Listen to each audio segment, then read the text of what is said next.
wasn't sure that this was going to come off, but I'm glad that it is. It's something I tried to do last night, and kind of everything melted down. All kinds of technical problems, whatever.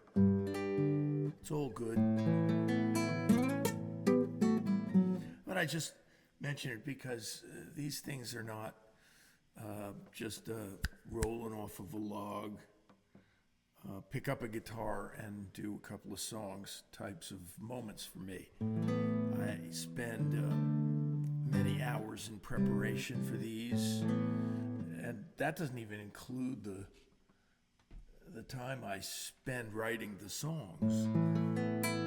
So I'm glad to have you aboard, glad to have you listening, and especially I want to thank those of you who have supported the show with some contributions.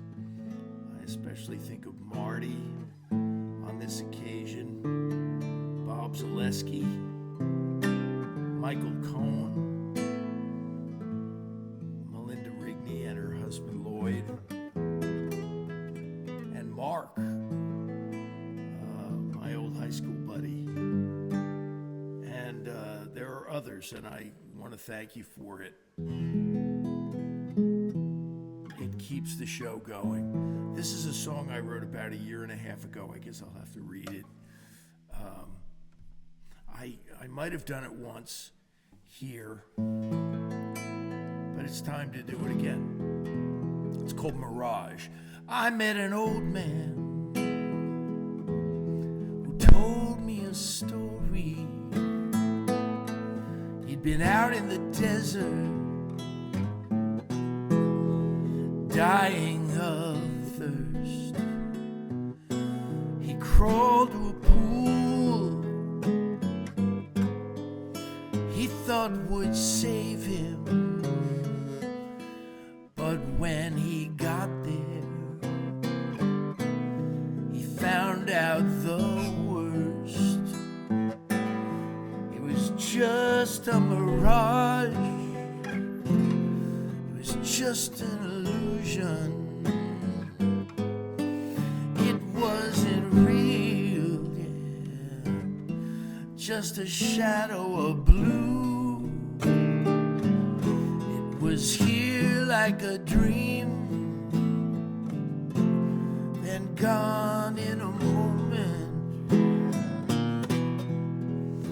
and it faded away the way dreams often do. When I first met you, I blessed my good fortune. After so many years of being alone, yeah,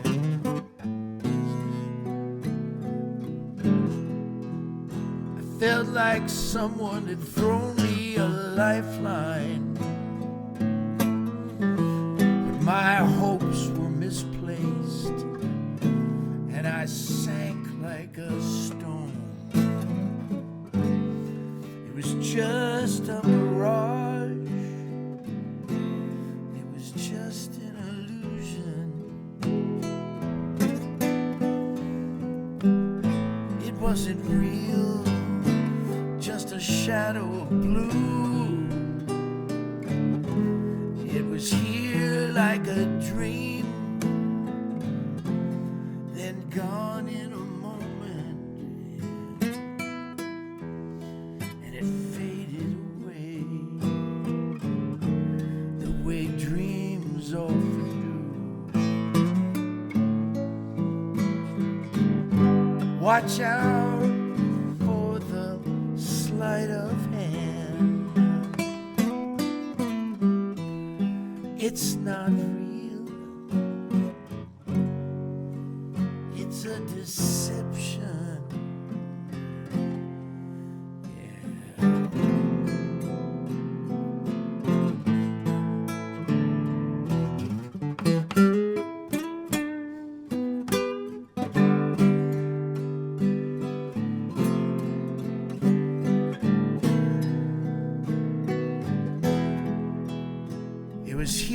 like a dream, then gone in a moment,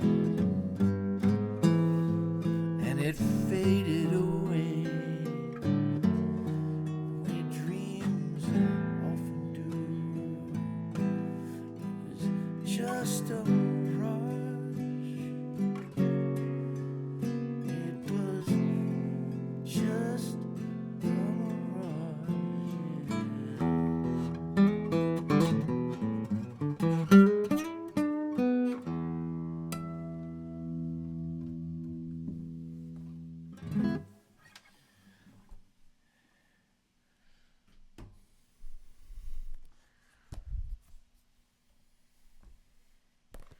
I have my 3 books from the last few years here.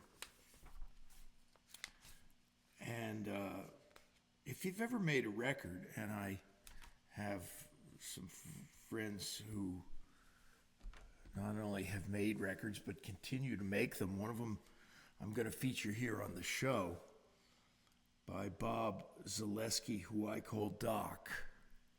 Old habits die hard. So we're going to grab a copy of that in the next week or two, and then I'm going to tell you about it. When you make a record, you usually gather the tracks.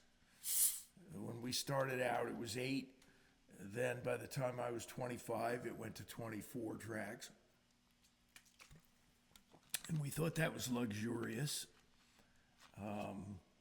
Wow, so many tracks to have, And then it went to 48. And then it kind of became meaningless after that, because with computer recording, there really aren't tracks per se. So you can just record as many things as you want, and it becomes the curse of too many choices a lot of times. But one of the worst things to happen is you can spend months recording these tracks, and then you get into mixing, and you're mixing them all down, which is a process that I actually enjoy. And I'm going to pull out a different guitar here tonight that you have not seen probably. It's not even that expensive, a guitar. These are very reasonable, these Yamahas, and you can kind of get right to it out of the box.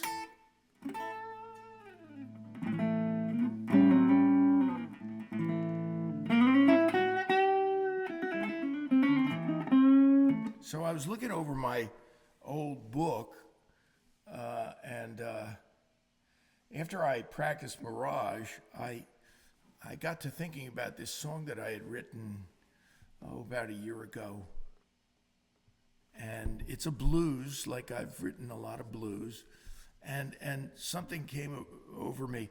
And the reason I'm comparing this to mixing is the worst thing you can do when you're mixing is to suddenly hear something that you want to add that's missing into the track.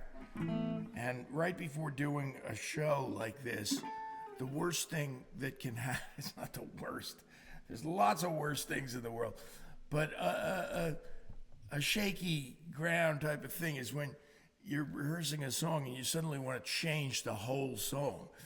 And that doesn't happen to me a lot, but it happened tonight. But I do think I got something kind of organic going here. And I believe this is the way the song always should have been. And it's called When I Take My Last Breath. It's a little blues, and it's, in a sense, brand new tonight. When I take my last breath, I will think about you. I will feel in my heart like you're right there with me. When I take my last breath, I will think about you. When I sing my last song, I will sing it for you. sing of the love that you showed me. When I sing my last song, I will sing it for you. I got to play.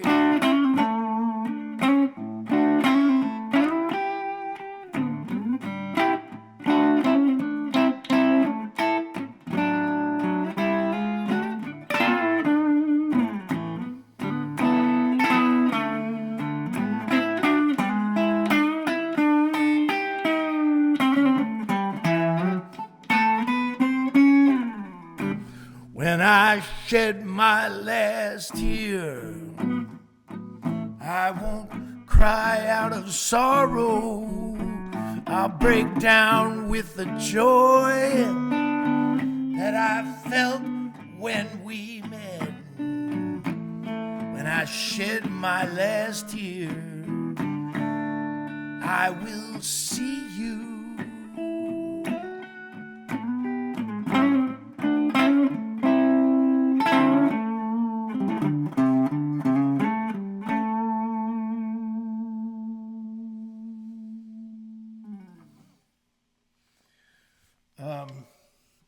When I take my last breath, it's not perfect. I learned a couple of little things there by playing it for you, and I think I might change like one little detail. And so these webcasts help me to whip these things into shape before I record them. But now let me completely switch gears back to my old classical, and it's slipping. Last night my guitars just wouldn't stay in tune at all, which is really scary, because you're like, well, what if you're on a gig and that happens?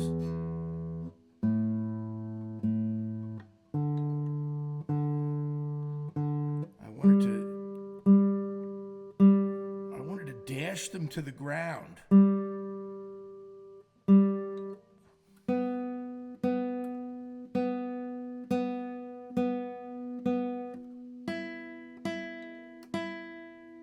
I could talk about blues and writing blues.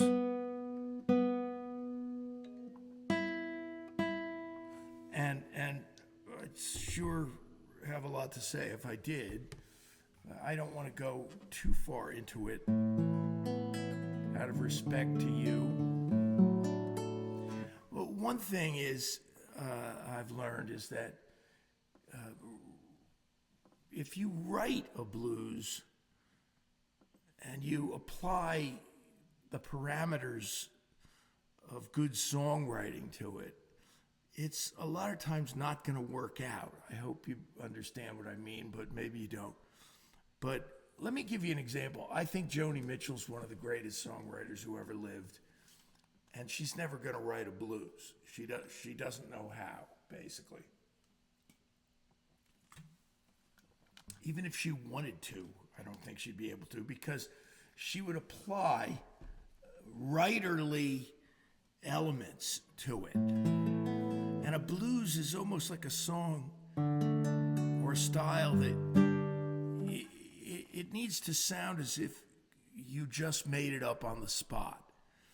And I've even thought about doing that, put myself on the spot, actually even during a gig some night when there's a whole crowd of people there, and just say, I'm just going to make up something and sing what's in my heart to you right here and now. And who knows, it might work out. But when we moved from one side of the tracks to the other when I was a kid, and the tracks were Route 22 in central New Jersey.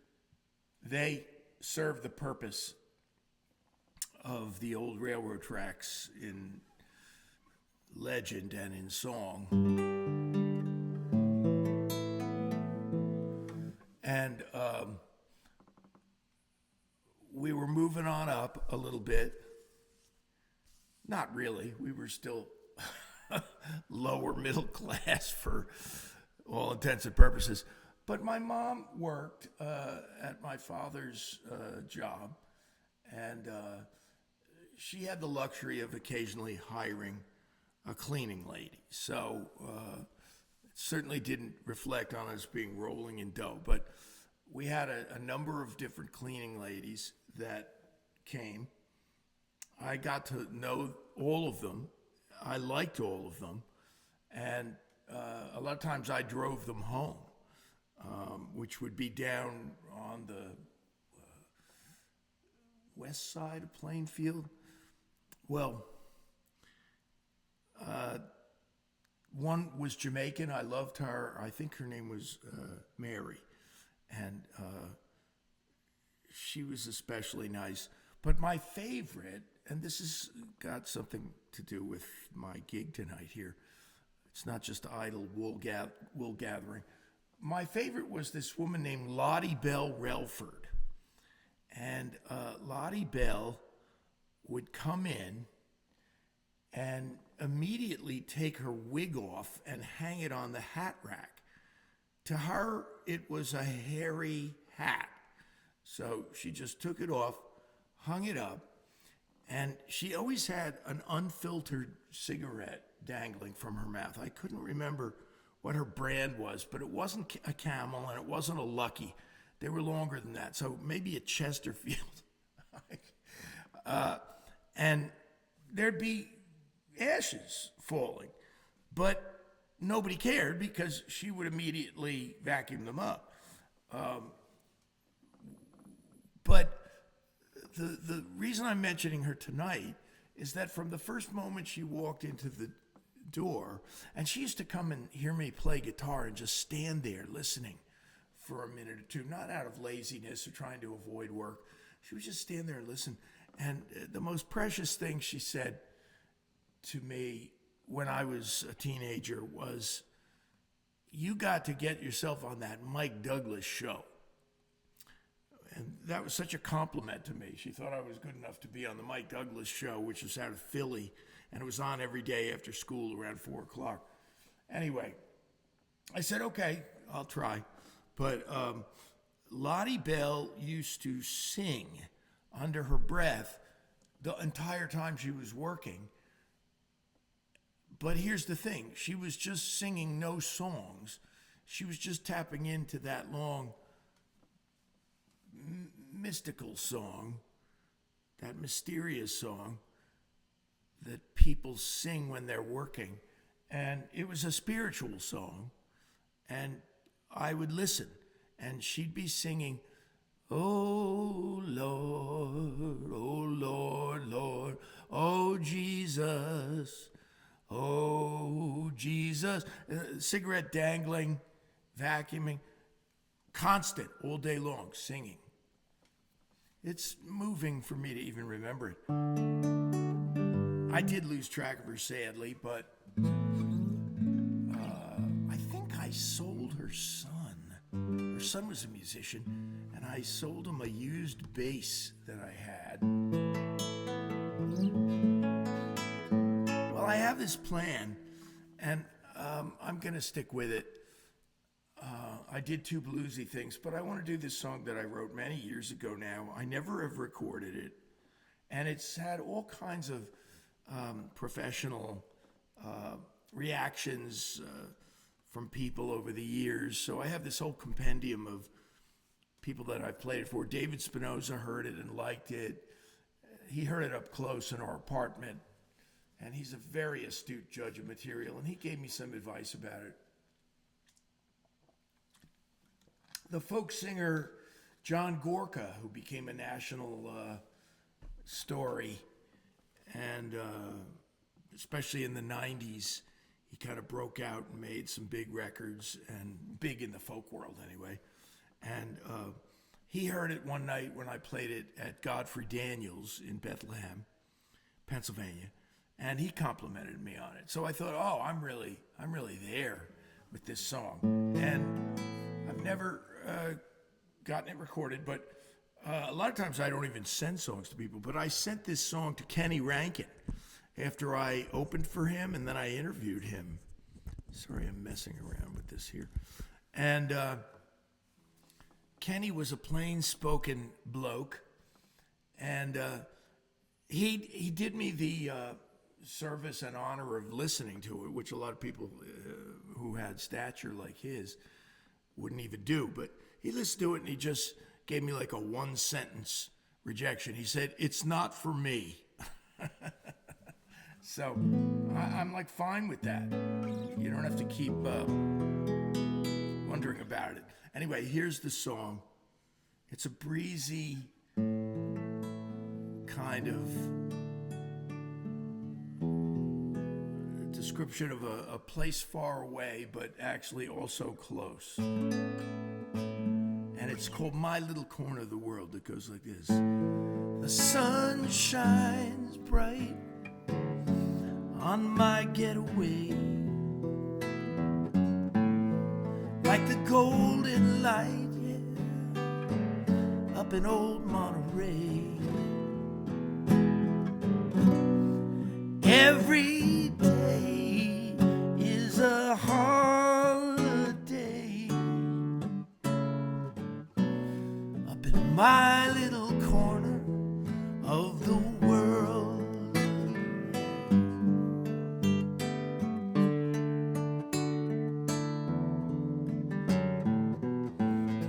I turn the key and breathe a sigh. I pull up the shade, yeah, and let in some sky.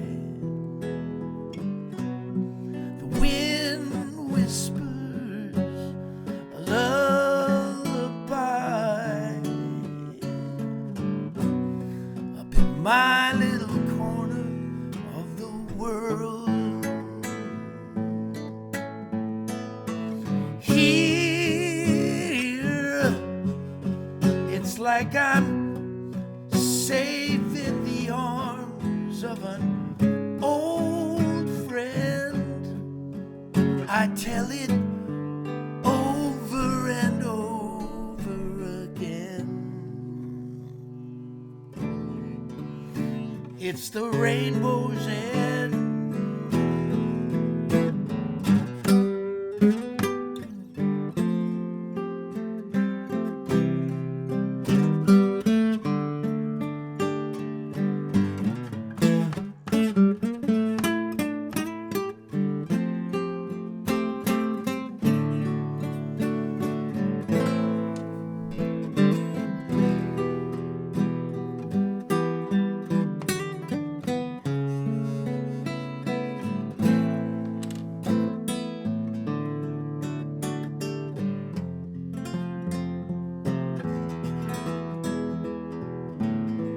So don't you worry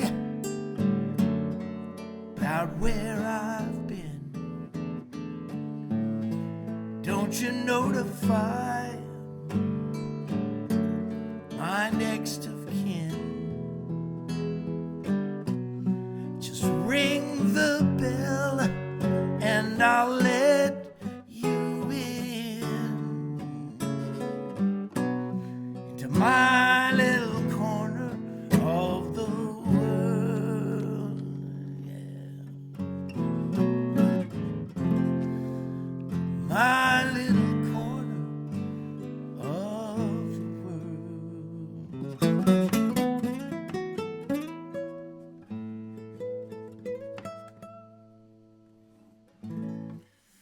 One of the things that went through my mind was, it's really written from a woman's point of view. Well, I might as well come clean and tell you, Bonnie Raitt had a songwriting cabin up in Monterey, and she called me from it once and played a song that she was working on at the time. Nobody had ever heard this song before, and the song was Nick of Time, and she played it for me over the phone.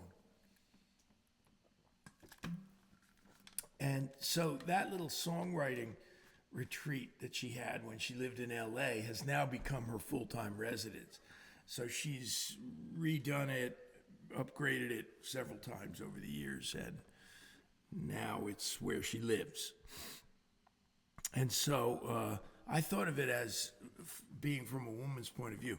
So there was this woman, and she'll remain nameless, but not because I'm trying to protect her, but I don't even remember her name.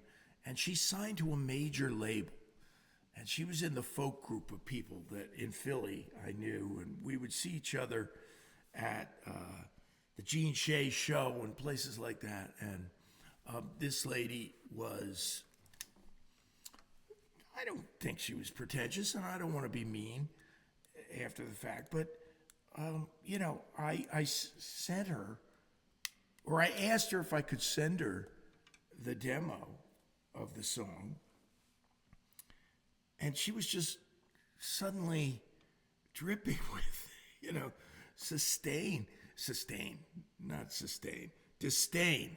And she said, well, I'm on a major label now.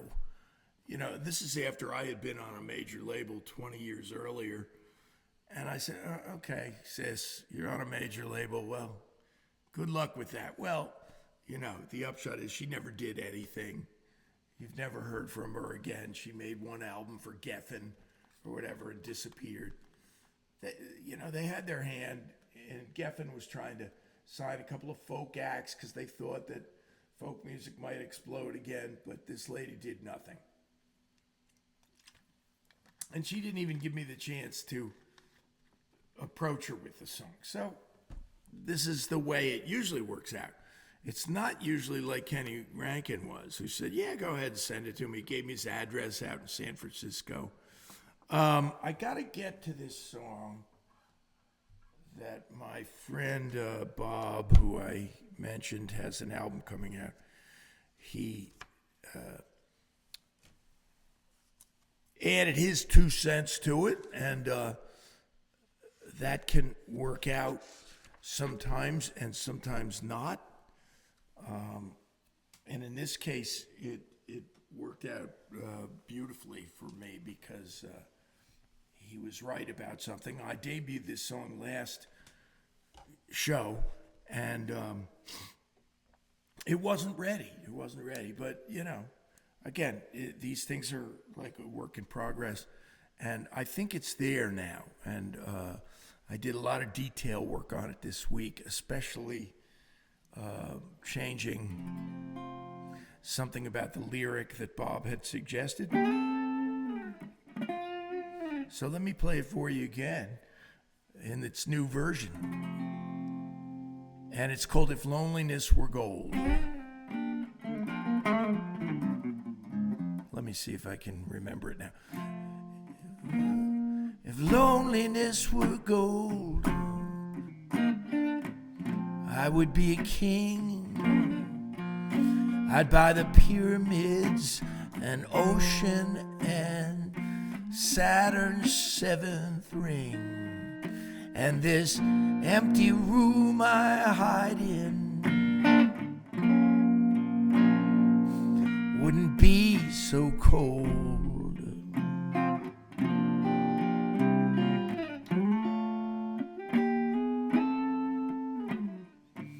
I'd have a bank vault full of bullion, yeah, if loneliness were gold.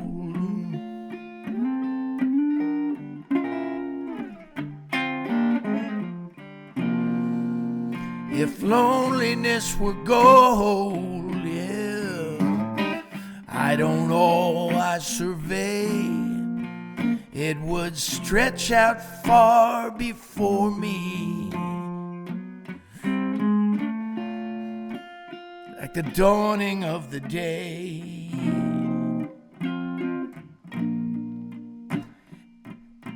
And a true and caring heart could be bought but never sold, no.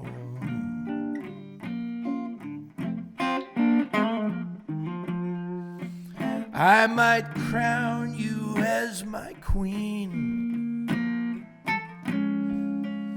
if loneliness were gold.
heartbreak could pay my way, I'd be set for life.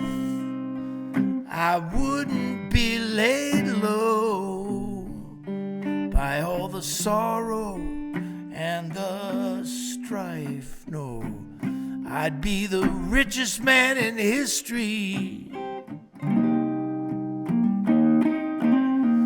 And if the truth be told, yeah,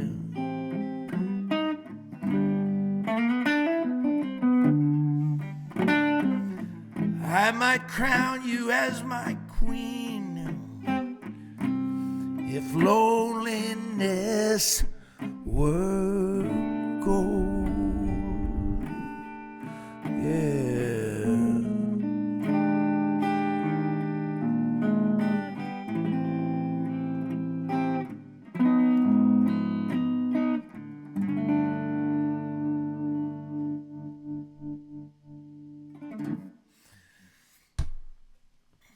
I think that's the locked-in version, except I will certainly play it better as time goes by. And you can hear it's maybe not the easiest song I ever wrote to play and get right.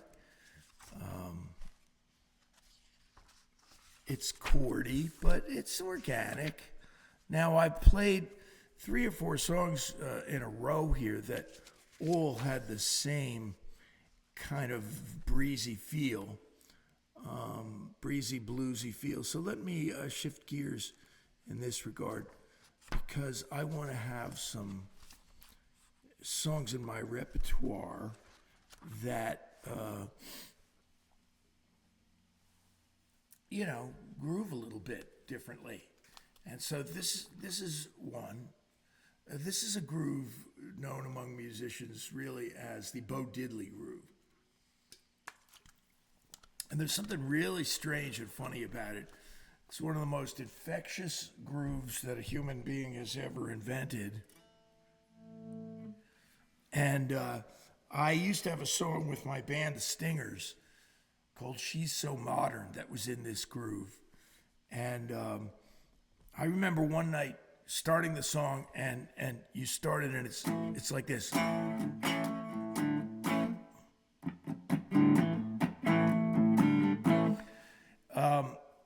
It's similar in a way to Two Trains by Lowell George, and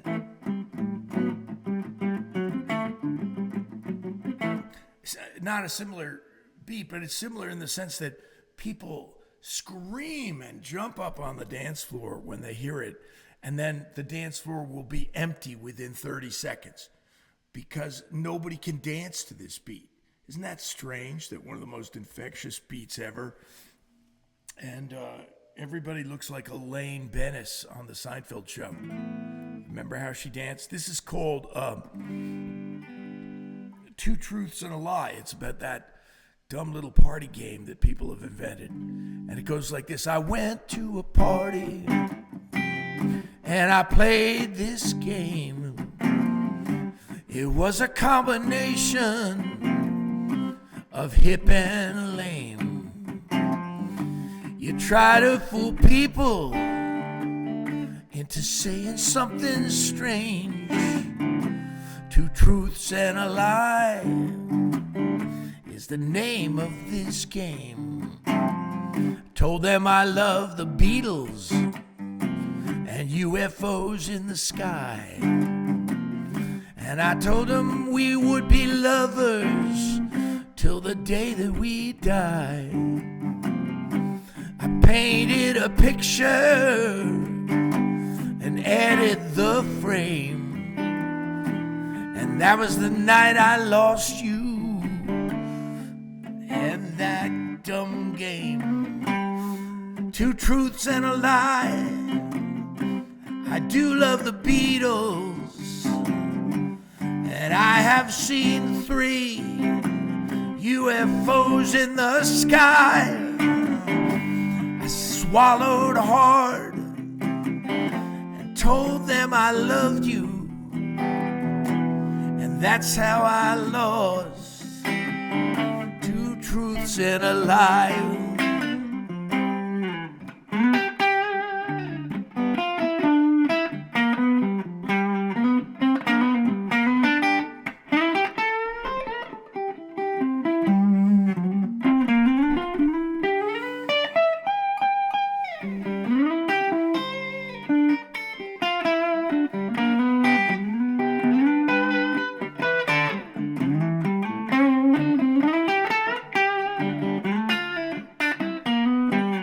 As I drove you home, I could see you were crying.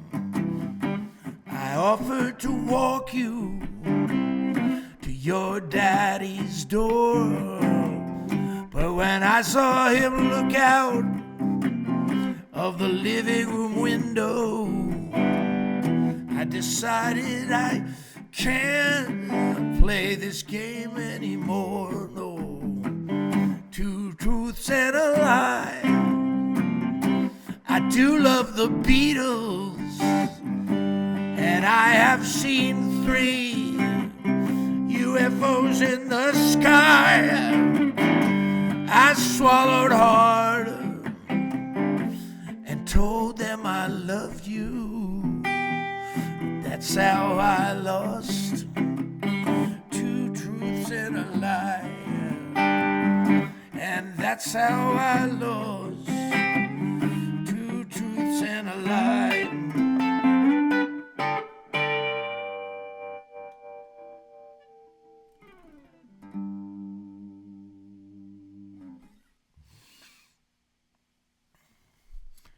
Actually, I used to be kind of good at that game because I've had so many strange things happen that people would not believe had happened, that I could always get over on them by just telling them some outlandish thing that really happened that they instantly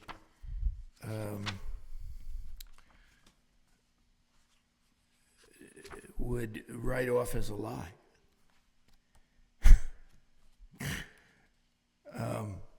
For example, the one that I just told you sounds like a lie. Yeah, Bonnie Raitt called you from her songwriting cabin and played you the song that then went on to win like 4 Grammys, and it was half finished, and you gave her some advice on it. The funny thing is, when I tell you the truth about it, I want to tell you that I did give her some advice on it, and which fortunately she did not take at all. So that's a kind of funny, unexpected ending to it. I told her that the song should modulate to a different key in the chorus, and I didn't really get what she was trying to do there. She wanted to stay in a very conversational mode. And then I went to see her once at the Wells Fargo Center, and I actually told her that was the best song of the night. And she played piano on it, and never played piano publicly before. And blah, blah, blah, blah, blah, but that's a good thing to use in a 2 truths and a lie thing. Now, let me try something here as the last song. Yeah, my friend Melinda. So I've gotten some good feedback on songs from 2 different people in the past week. And one is a professional and accomplished singer-songwriter, Bob Zaleski. And the other, Melinda Rigney, is not even musical in her mind. I think she says, you know, I don't play an instrument, I don't sing, so I feel very funny making any comments on your songs, Chip. But she did make a comment that I am going to take to heart, and I'll finish my set tonight on this. This is another new song.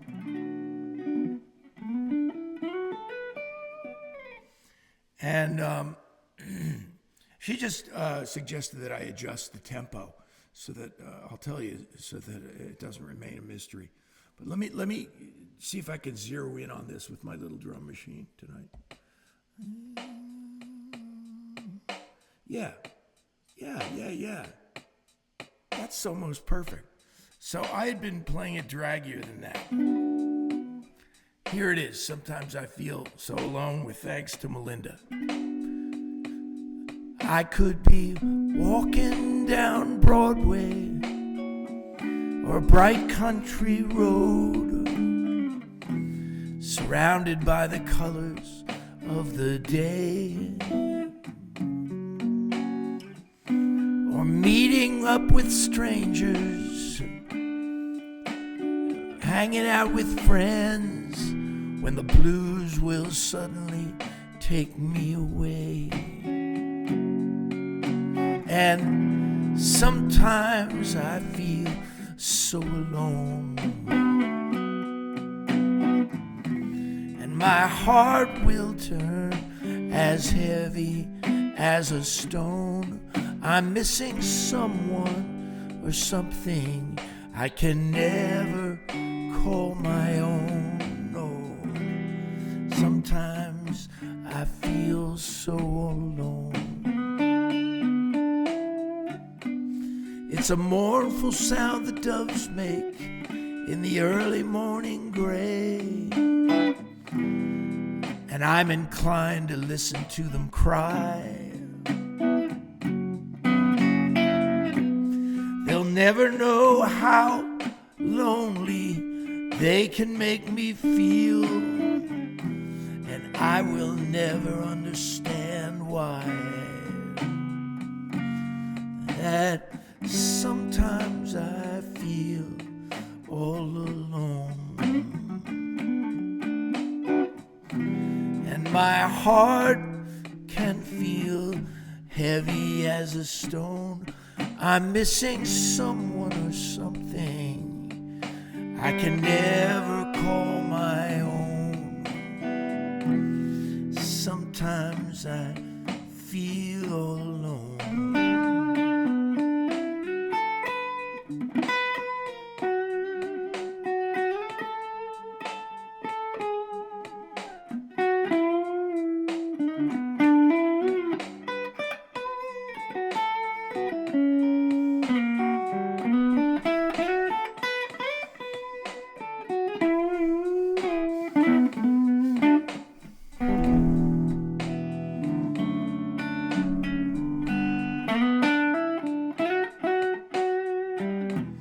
Sometimes I feel so alone, and my heart can feel as heavy as a stone. I'm missing something or someone I can never call my own. Sometimes I feel all alone. Sometimes I feel so alone.